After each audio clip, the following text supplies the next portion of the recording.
Straight ahead on 12 News, allegations that a Brooklyn Park City Council candidate broke state election laws, plus statewide acclaim for Maple Grove Park. And later, how a trip to the doctor's office could result in a prescription for exercise. Exercise can be medicine. 12 News starts right now.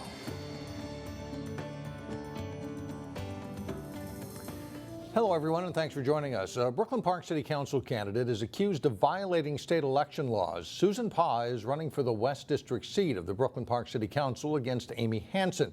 Pah easily won in the primary with 52% of the vote out of a 7-person field. Now Pah is accused of breaking the rules. 12 News reporter Emily Raguse joins us now with more. Emily? Mike, former West District Council member Dean Hang has filed a complaint against Pah, alleging she's misusing campaign funds. That includes donating $200 to a nonprofit using campaign money. The complaint also questions money spent on buying food for volunteers and purchasing numerous pizzas for voters in the West District on National Night Out this past August. Oftentimes, even doing things like buying people like refreshments, drinks, and things like that can be considered bribery in some circumstances. It's now up to a state administrative law judge to look into the allegations. Hamlin political science professor David Schultz says it could be hard to prove wrongdoing.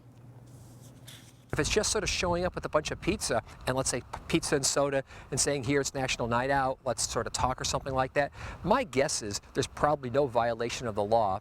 It was just hospitality, just being nice. And Pah did not want to speak with us on camera, but she denied any wrongdoing. She's had a big fundraising edge over her opponent, raising more than $18,000, according to her initial campaign finance report. Now, in comparison, her opponent Amy Hansen raised only about $200. And Mike, we could get a decision on the matter later on this week. All right. Thank you very much, Emily. Hopkins high school students got to leave school earlier than normal due to a power outage. The electricity went out around 10 a.m. The school administrators let students out about an hour later. The problem was traced to a broken fuse and has since been fixed. A broken gas line forced the closure of Golden Valley Road just before noon today. A spokesperson for CenterPoint Energy says a 2-inch line that serves the Town Square shopping center was broken when a contractor was boring underground. The 7900 block of Golden Valley Road was closed to traffic for about an hour until crews could turn off the gas. It also took a couple hours longer to restore gas service. CenterPoint says the area was not marked for underground lines before the digging started. Maple Grove City Council has approved the renovation and expansion of a charter school. Parnassus Preparatory School is still working out details, but administrators want to convert the rest of Zachary Square Mall, where the school is located, into additional school space. A gym and an auditorium would be added in the mall space. Maple Grove approved the concept plans Monday, with one council member calling it a welcome change over the strip mall that's there now. There's also plans to develop outdoor areas, including playgrounds, amphitheater, and ball fields. School officials say they should know more details in the coming few weeks. Maple Grove Park and Rec officials have reason to celebrate. The city's 1-year-old Central Park recently received statewide recognition. We get more on the honor from Channel 12's Eric Nelson. You can't find another park like this, I think, in the Twin Cities. It's just a lot of fun for adults and for the kids. I mean, it has everything for the kids, and big kids and small kids, so yep, we love it here. Maple Grove Central Park has been open for just 1 year, but it's already had a magnetic tug on kids and parents. It's new, it's innovative, and one of my favorite things is it's an inclusive park. It allows kids who maybe have some special needs to have access to the things other kids have access to. It's really fun. I like sliding down the slides. We come here once every 2 weeks. Love it. We come here like 3 times a week. Central Park has plenty of perks, such as a climbing wall and a 24-foot tower.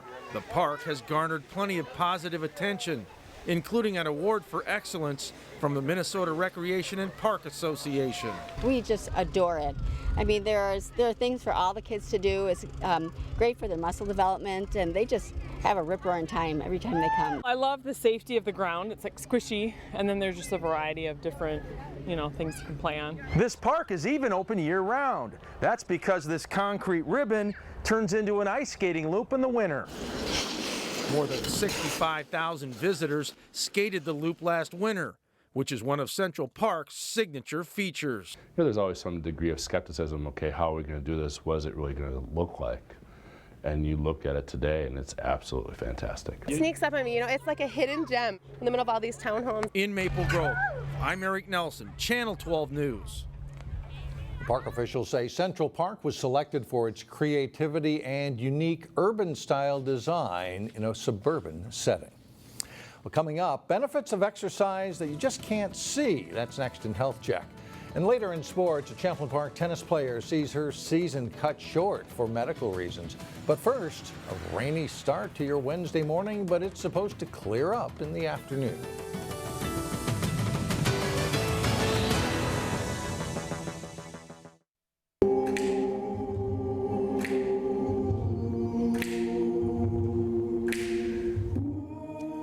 How do you explain cancer? A production called Listen explains it through movement, music, and voice. Sherry Chisel of Maple Grove is one of the performers. A breast cancer survivor of 9 years, Cheryl found out about the production through Gilda's Club Twin Cities, a support group for anyone dealing with cancer. I just thought it was such a fascinating idea to be able to listen to all the cancer stories of a lot of members or individuals who have been touched by Gilda's. If words aren't capable of helping people understand or empathize or get clarity on how tremendous the impact of cancer is on somebody's life, then maybe there's a different way that we need to communicate and express this impact. 22 Gilda's Club members are part of the production, which also features professional dancers from Stuart Pimsleur Dance Company. The performance takes place tonight, that's Tuesday evening, at the Lab Theater in Minneapolis. Gilda's Club is the legacy of Gilda Radner, one of the original Saturday Night Live cast members who died of ovarian cancer. Getting sick could mean a trip to the doctor and a medicine prescription, but in addition to that prescription, what if the doctor wrote up an exercise routine for you to follow? In today's Health Check, Delane Cleveland looks at exercise as a form of medicine. So you're going to put your feet on the bar. Several times a week, You're going to stretch your legs out. you'll find 46-year-old Dee Dee Jackson in a gym getting in her recommended dose of exercise. Exercise is really important right now at my age, especially since I've started menopause already, and the exercises does help with the symptoms of menopause. Good. Yes, there are pills she can take for that, but she's opting to go with the physical fitness form of treatment. Exercise, it actually helps in more ways than medicine can. Medicine will cure you, but exercise will actually get you healthy. Exhale, roll it back again. That's a message physical therapist Gail Erickson of Alina Health wants to get out to everyone, especially women over the age of 40. It is useful for so many things that you can physically see, such as losing weight or gaining muscle. Exercise also has benefits you can't see, such as lowering blood pressure, improving your mood, and helping you sleep. Exercise can be medicine. But this form of medicine requires motivation and knowledge about what exercise program works best for you. Exhale. It's Gail's goal to help provide that guidance. You don't want someone just to go from 0 to 5 times a week, 30 minutes, because most likely they're not going to stick with it. The general recommendation is to get 30 minutes of cardiovascular exercise 5 days a week and about 2 days a week of strength training to gain muscle mass. Because if your muscle mass drops, so does your metabolism. This knee stays bent. That's one of the things that keeps Dee Dee motivated, and she encourages other women to join her in the fight against the effects of aging. Get it done, women. We can do this. Menopause sucks. Work out. For Health Check, Delane Cleveland, 12 News. And you can find out more about the idea of exercise as medicine when the Plymouth Creek Center hosts a Women's Night Out event, and that is on October 13th. Coming up, Osseo students get a glimpse at a possible future career. But first, Champlin Park's girls tennis team gears up for the postseason. John Jacobson has that and more next in sports. John Jacobson with sports, and hard to believe the postseason is already here for girls tennis. Right, you know, starting to get a little cooler out. You got to get off the tennis courts, and there's be some good competition. And play sections. That's right, yeah. And this next couple of weeks, fun playoff time. It is the first fall sport to get started back in August, and the first to wrap up. Girls tennis playoffs start this week. As Jay Wilcox reports, Champlin Park is one of several strong local teams that will compete in Section 5AA. For a veteran Champlin Park team, it's been a strong regular season. The Rebels enter the playoffs with a 10-4 mark. I think we're doing really good this year. I think we only lost one player last year, and so we still have a lot of people that returned this year, and we're doing really good. We have a lot of different positions this year. Some girls playing doubles and some girls playing singles, different than what they did last year. So I think that's a really good improvement that we've made throughout the season. While the Rebels are pretty solid, they're in a tightly bunched group behind acknowledged favorites Delano and Wayzata in Section 5AA. Wayzata and Delano are kind of the class of the section in 5AA. And then there's kind of a logjam of several of our teams that I think are really pretty good and pretty similar between Maple Grove, Armstrong, ourselves, and Anoka. I think depending on the day, we all could beat each other. Some might be on paper a little better, but depending on how the day goes and the matchups go. The season's gone by in a hurry, and the Rebels know that it's time to put all of the things they've learned into play for tournament time. Us seniors are really looking forward to it. It's our last year, so hopefully we go out strong. It won't be easy, but Champlin Park's hoping to get to Baseline Tennis Center, which would mean reaching the section semifinals. Jay Wilcox, 12 Sports. Seeding takes place Tuesday evening in Section 5AA. Section play starts Wednesday. Unfortunately, one of the Champlin Park captains won't be playing in the postseason and had to miss the latter part of the regular season. Senior Bundy, who had been the Rebels' #2 singles player, is battling a health issue. He'll be in the hospital this week. Are you joining us, Alyssa? Oh, because I'm having brain surgery and for Cushing's disease, but just to remove a small tumor on my pituitary gland. I spent like the beginning of the season getting tests and stuff for it, but and then I found out that I couldn't play any more matches. I don't know, I didn't expect my senior season to be like this, but I got a great team and they're always supporting me. And surgery is at the University of Minnesota. She says she is hoping to be well enough to come cheer the Rebels on when section individual play begins in about 2 weeks. Section 6AA has seeded for section play, which begins with first-round matches on Wednesday. 19-time defending state champion Edina is the #1 seed in 6AA.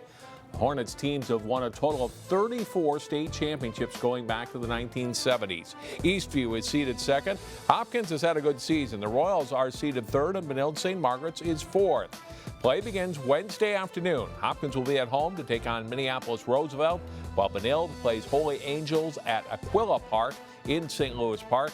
The tournament quarterfinals are scheduled for Thursday. It's the final week of the regular season in boys soccer. On this week's Sports Jam show on Channel 12, Jay Wilcox profiles Breck standouts Avi Eller and Garrett Opperman. Here's a bit of that story.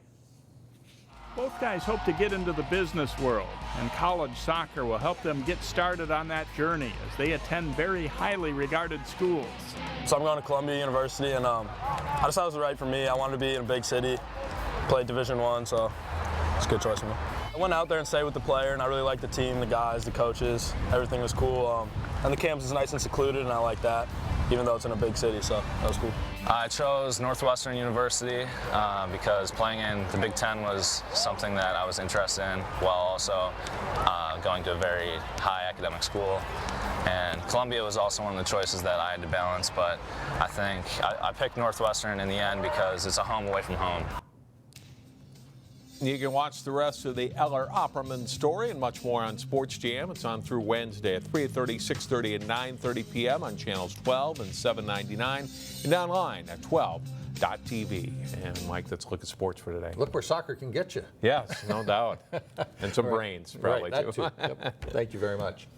In Local Vote 2016, we are focusing on the candidates running for Osseo School Board this week. Mike Ostaffe and Carrie Raph are two of the 10 candidates running for 3 seats. Ostaffe has served on Osseo's Finance Committee. Raph has worked in education administration and as a teacher. I'm Mike Ostaffe, and I'm asking for your vote for the Osseo School Board. I have lived in the district for over 10 years, have been happily married for over 22, and have 3 wonderful children that attend school in the district. I volunteered in the schools as a math tutor, am a member of the District Fiscal Committee and the High School Site Council. As an electrical engineer with an MBA in Finance, Marketing, and Strategy, I have held leadership roles in organizations both large and small. I have worked with a wide range of people in order to identify and solve a multitude of problems. I have the skills needed to help set the direction for the district. I know firsthand that parents have many choices for their children's education, and I want to ensure that the Osseo School District provides the highest level of educational opportunity for all. I'm Mike Ostaffe, and I'm asking for your vote. Thank you. My name is Carrie Raph, and I'm running for District 279 School Board. My 2 older children have benefited from attending district schools and programs, from preschool to high school. My 2 younger children will be entering the school system soon. I believe in the value of education. I've spent my career as a public school teacher and district administrator, which strengthens my understanding of issues from a variety of perspectives. Serving on the school board will allow me to give back to my community. I want to expand the dialogue among stakeholders so all groups can better understand the issues and proactively seek solutions with meaningful results for our students. My goal is to increase opportunities for all children and youth in District 279 to be successful. Please vote for me, Carrie Raph, for District 279 School Board. And still ahead, Osseo students get an up-close look at a med tech company. Hear their thoughts coming up next.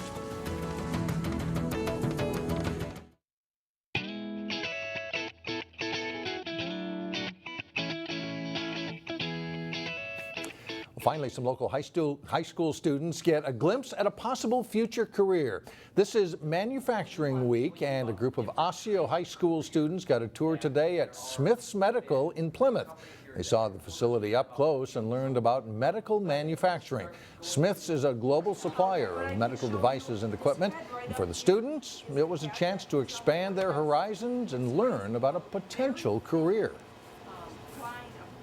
Some of them are freshmen and sophomore, and I think they're still deciding what they want to do in life, and they're deciding where they want to go. And I think having the more ideas you can get here compared to in a school setting or a parent setting will be really helpful for them, yeah. Smith's medical devices are in 95% of the top hospitals in the U.S. And for those students, pretty exciting to have that industry in your backyard. Learning opportunity. Yeah, could be. That's it for now. Thanks for joining us, everyone. We'll see you back here Wednesday, starting at 4.